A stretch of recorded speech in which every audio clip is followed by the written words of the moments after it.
And don't you want a president who is going to protect our border? And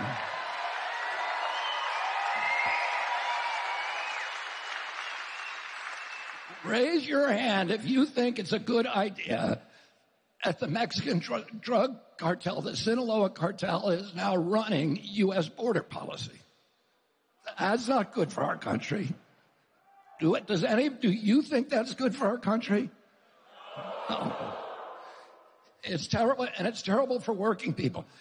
In the last 10 years of his life, I worked very, very closely with Cesar Chavez, who was a very close political ally and personal friend of my father. And during that, and I was a pallbearer at his funeral in 1993. During that period, I was working with him on pesticide issues because Hispanic farm workers, 15,000 of them are poisoned, many of them killed by pesticide exposures every year, and their families are devastated. Cesar Chavez's other big issue was closing the U.S. border because he understood, and I was at the border many times.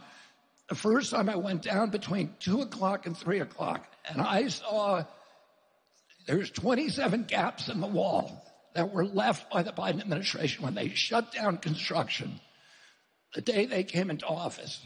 And all the material that we've already paid for is sitting right next to those gaps in the wall. They could easily rebuild them right now.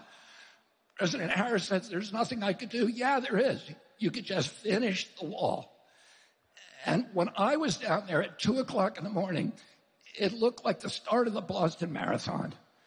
There were people, humanity pouring across, and the Border Patrol their job had been repurposed from protecting our borders to escorting people to the Yuma airport and sending them to any destination in our country. It's the most insane thing I've ever seen. And it's crushing the social safety net in our country. And the reason Cesar Chavez wanted to close the border is he saw that all these illegal migrants who were coming across were destroying his capacity to negotiate for good working conditions and good wages for his American workers. And that was obvious at that time, not only to Cesar Chavez, but the entire Democratic Party.